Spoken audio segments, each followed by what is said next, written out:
consumers are starting to expect agentic AI. They're not scrolling through Google. They're not trying to make phone calls. The common way to find information is search in Google and see what Gemini pulls up. It's come to the point where it's not surprising them anymore. They're almost expecting it. That's Jamie Park, a legal operations consultant who's seen firsthand how client expectations are shifting, from intake calls to automation. She's helping firms catch up with the new standard of speed and self-service. Usually when law firms approach me, it's because they're interested in automating in some capacity. In this episode, Jamie breaks down why so many firms have been burned by early AI tools and why the right systems and the right support can turn hesitation into big wins. You learned what we were doing, and then you wanted to also prioritize making it easy for our intakers to use. She shares how collaboration and a smarter onboarding process rebuilt trust in automation, and why the future of legal work depends on human insight guiding digital teammates. Stick around. I'm Julien Emery, and this is the Scalable Law Blueprint.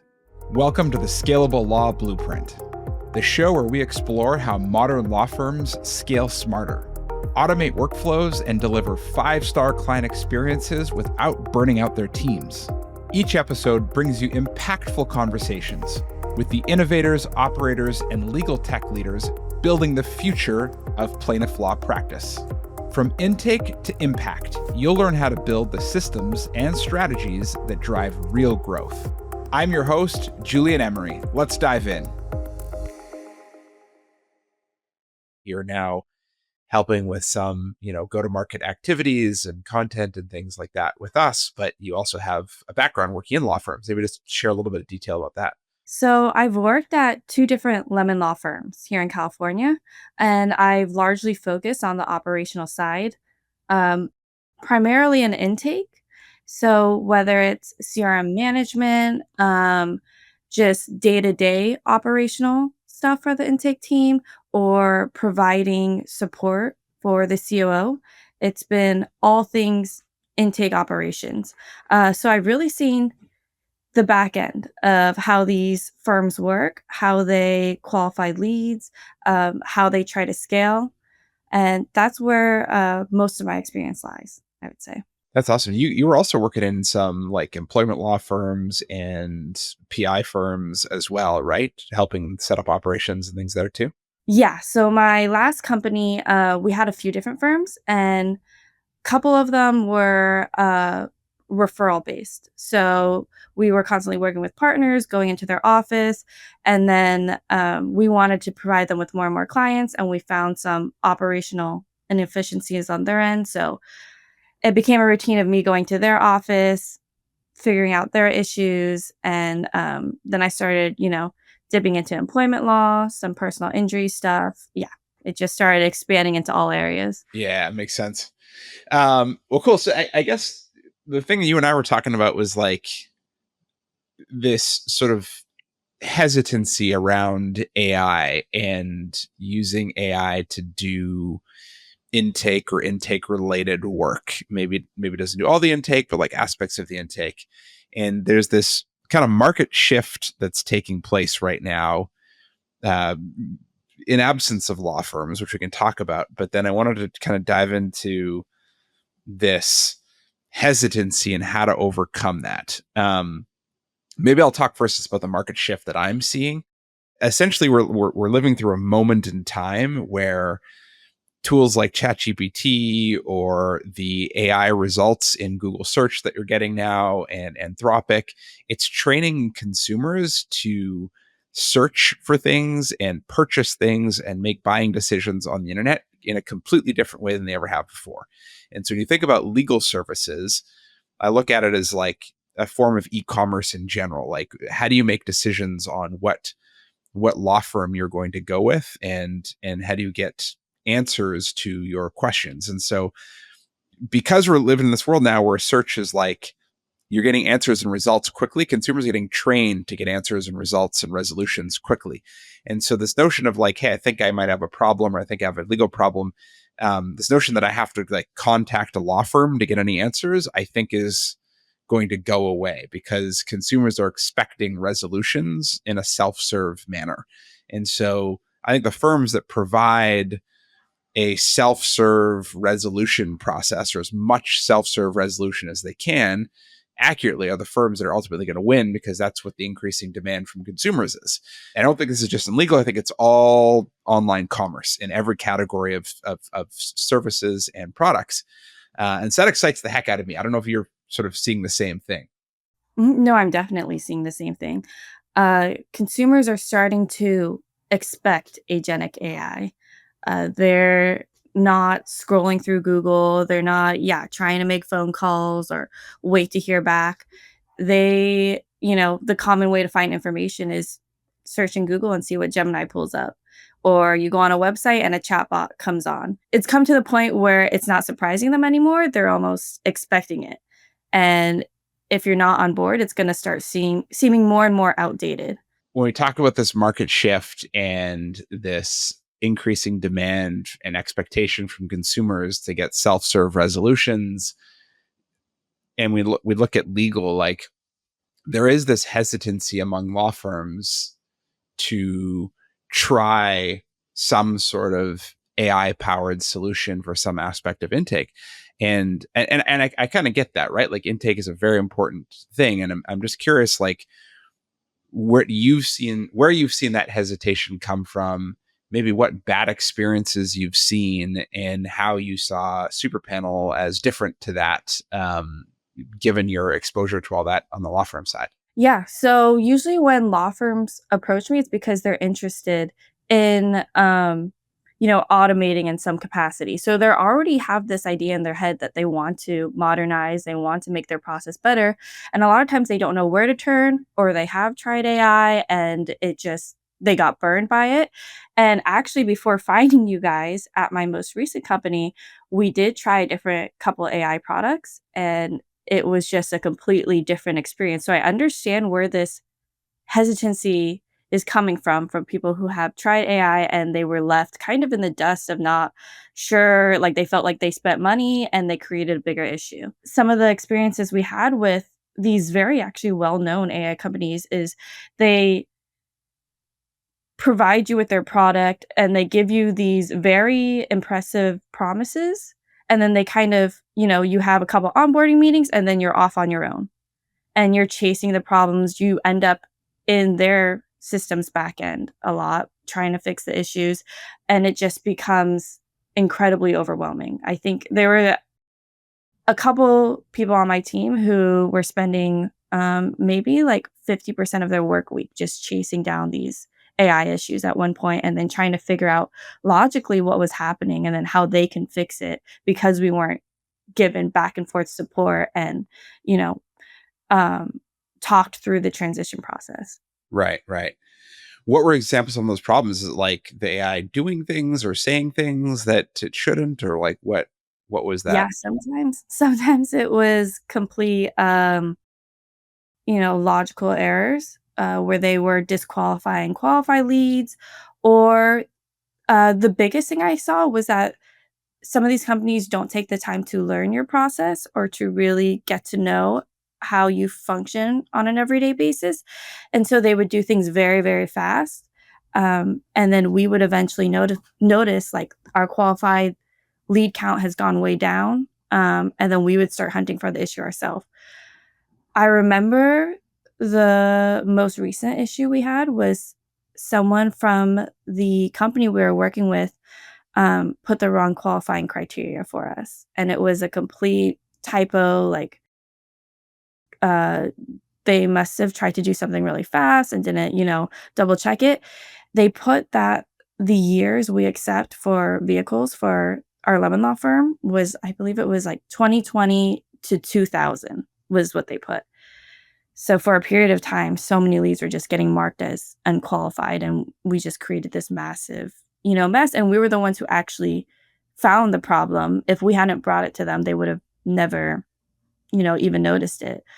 So it kind of became a system of that. We see the chatbot isn't working. We see text going out to unqualified leads, or we see qualified leads being marked as unqualified, and then us, reading through all the text, trying to take screenshots, trying to put it in a nice, pretty package, and then talking to the company and then waiting to hear back from them. And it was just, consuming a lot of our time.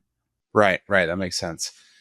What, I guess, how was that experience different when you worked with Superpanel? Like what was different there that got to the success outcomes that you guys got to? I think the fact that you were willing to sit down with me a couple of times and learn our everyday intake process, and then not just figure out how you can launch quickly and then kind of get out of there.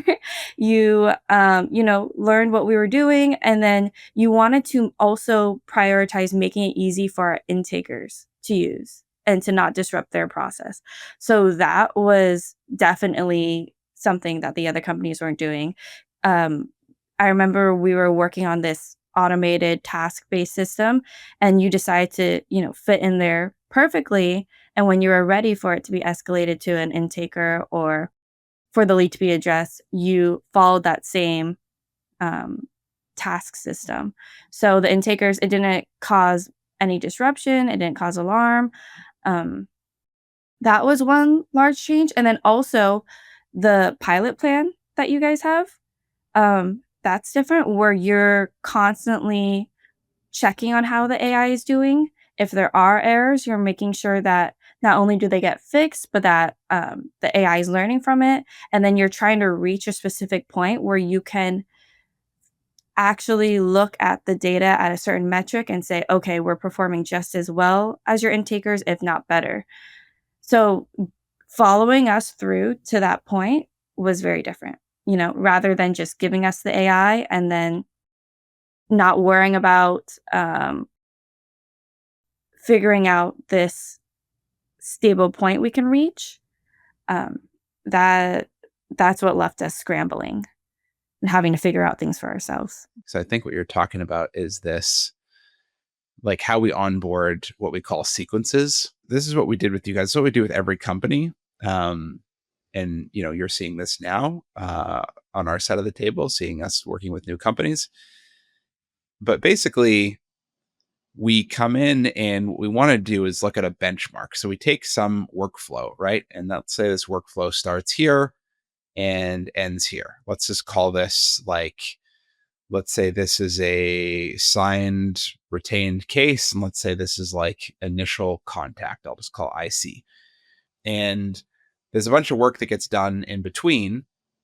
And what we do is we say, okay, let's launch what we call a sequence, which involves interacting with a potential client and also interacting with internal systems, whether that be CRMs, case management systems, document management systems, Slack channels, whatever. And we teach what we call a digital employee to do some percentage of this work. Let's say it's this percent. So let's say digital employee does all of this and then hands off to human intaker here at this point. And what we want to see is like, if this process, usually this process has some sort of success metric or some sort of KPI. It could be throughput, it could be qualified percentage, it could be conversion percentage, could be time to get done, whatever it might be. So basically look at like, what is the KPI for this? And that becomes our benchmark. And so what we're looking for is this benchmark of a given workflow. And then we'll say, okay, we're going to automate, let's say 50% of it with call this sequence number one. So we might have a sequence. We usually give it a name.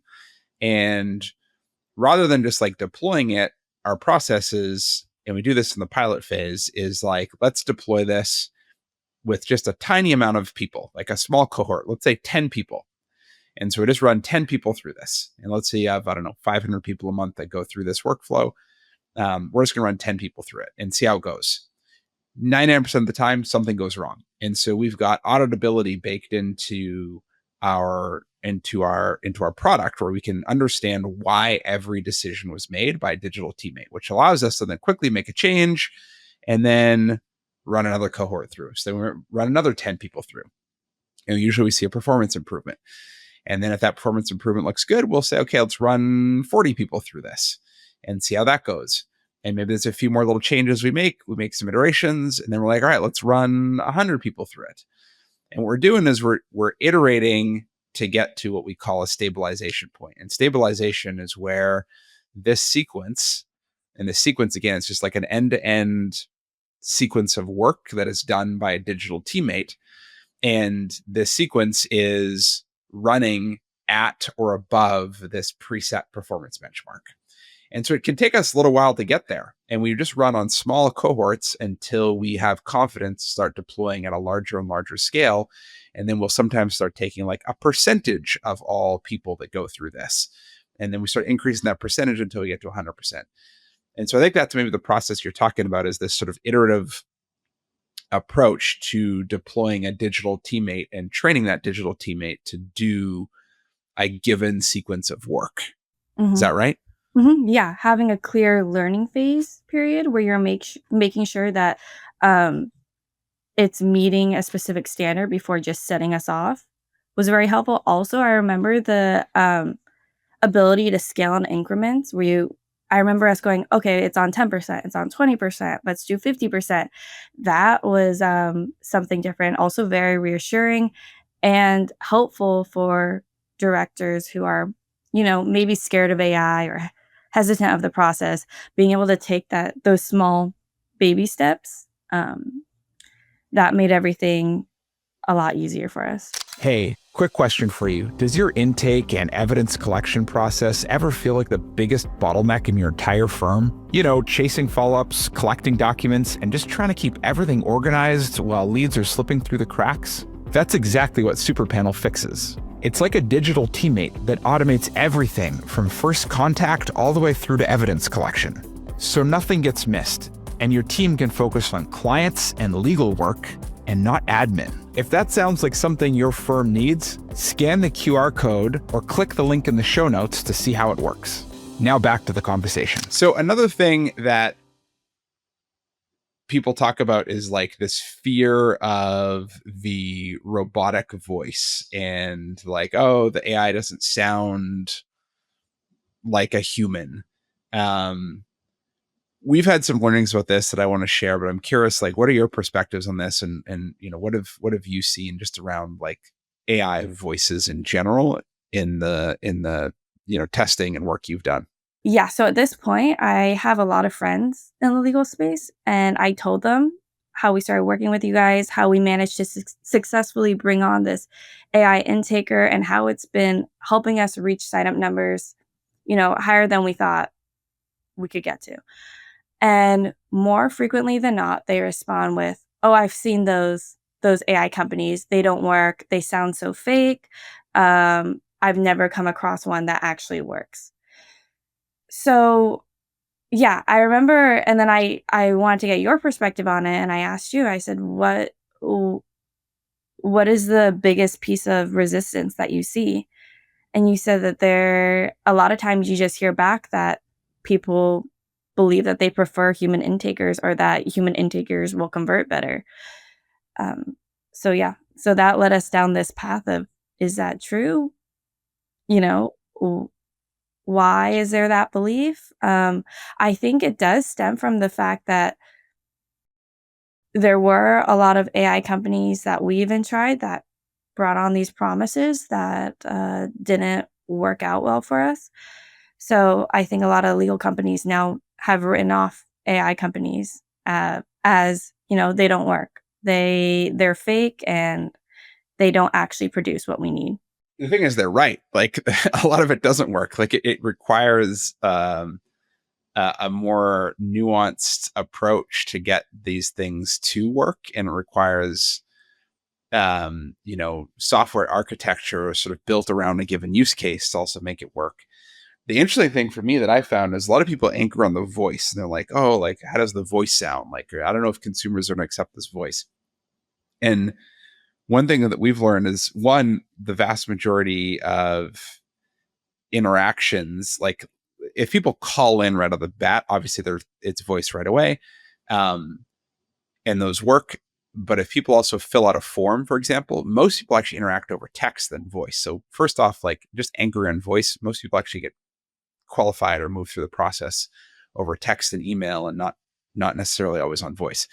And so, one, it's like, focus on all the channels, not just voice. But then two, the other thing we realized is as long as the sequence is accurate, as long as the experience is accurate and helping someone get to where they're trying to get to on their terms and quickly, then a robotic voice actually doesn't matter. What matters is the accuracy. And whether you're talking to a human or some robotic sounding AI voice, if either one of those are inaccurate or not understanding you, or you feel like they don't know what's going on, you're going to be frustrated. But if they know what's going on, you feel like you're being listened to, and you feel like you're being heard and followed up with and understood, and you're getting the resolutions.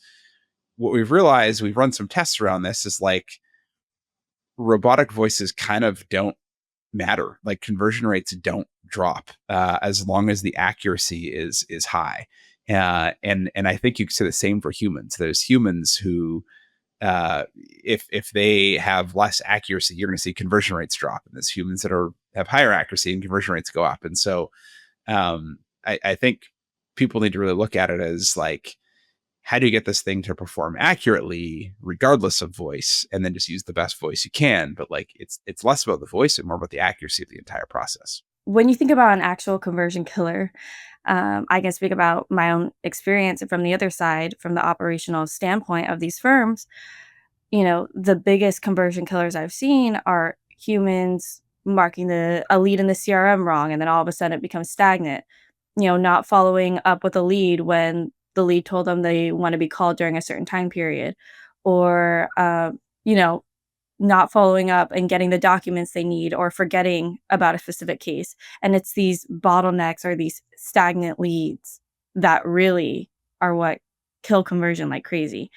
The little test you talked about with the robotic voice was really funny to me, and it completely, directly overwrites that a robotic voice isn't going to impact conversion as much as, a stagnant lead or a bottleneck that's keeping you from contacting people. Yeah, that makes a lot of sense.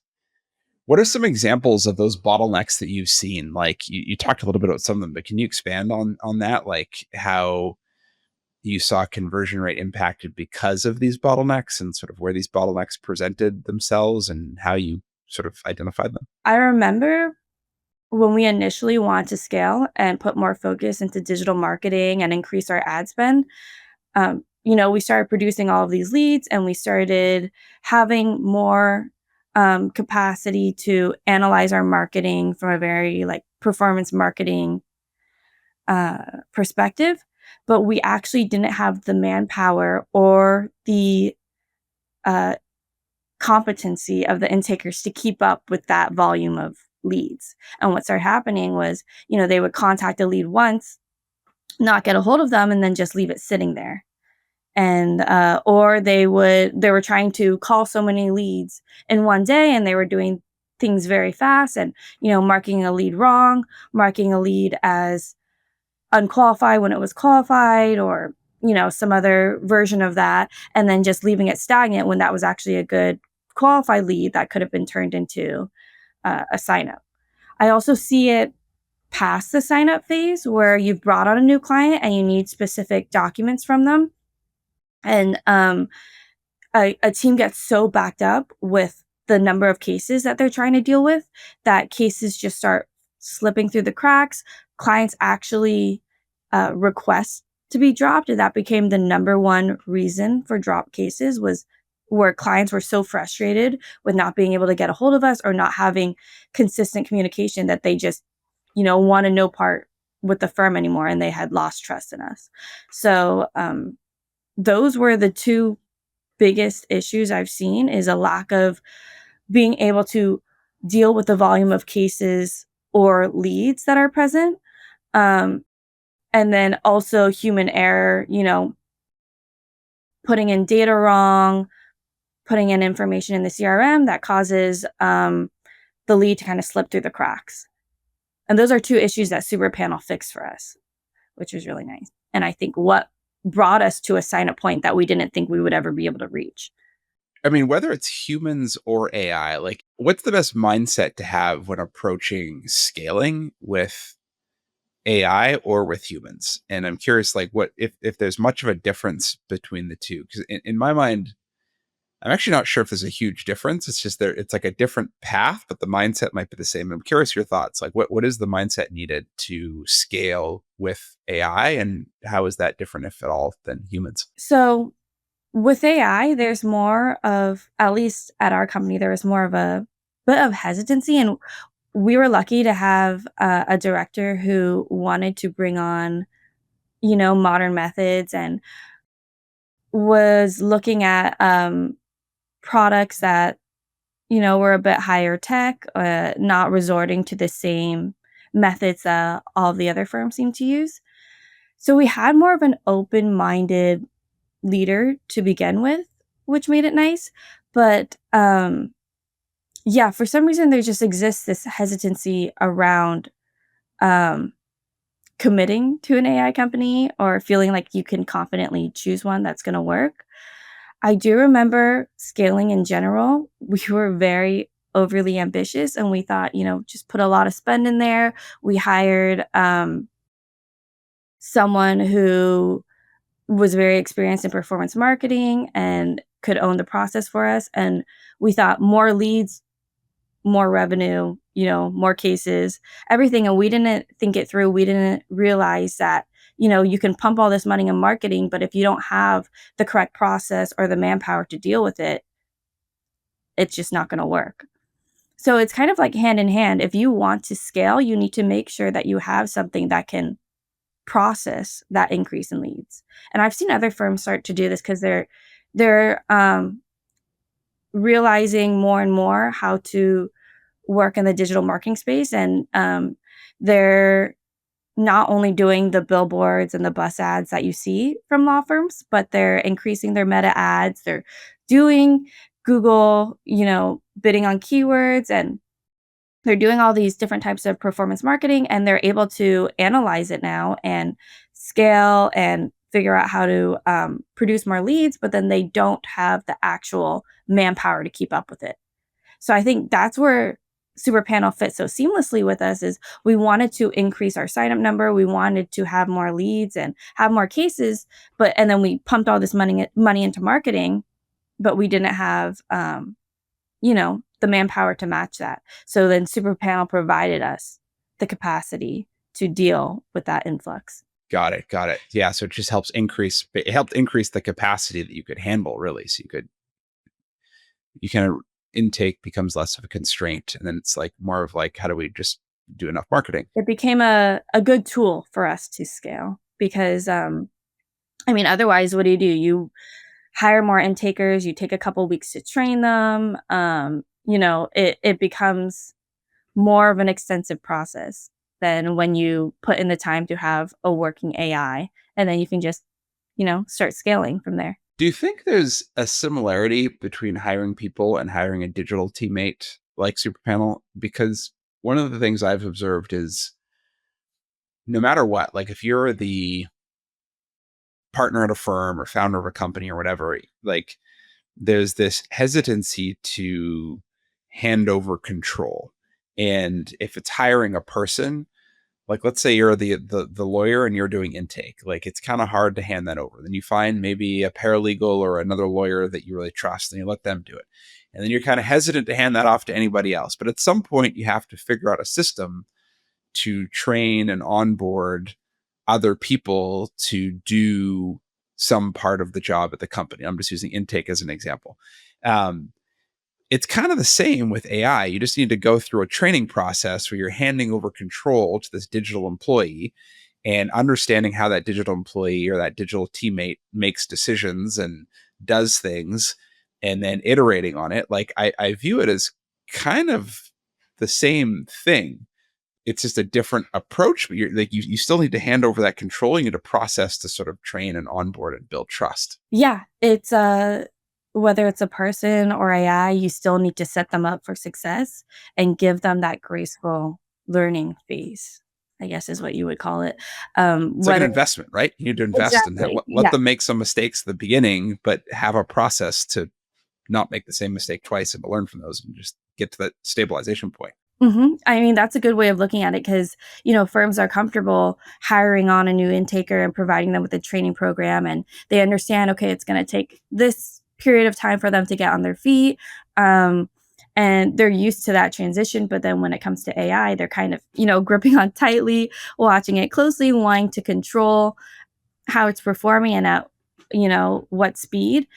Um, but if you give it that graceful learning phase that it needs, the thing that separates AI from a human is that, there's more sustainability with the AI.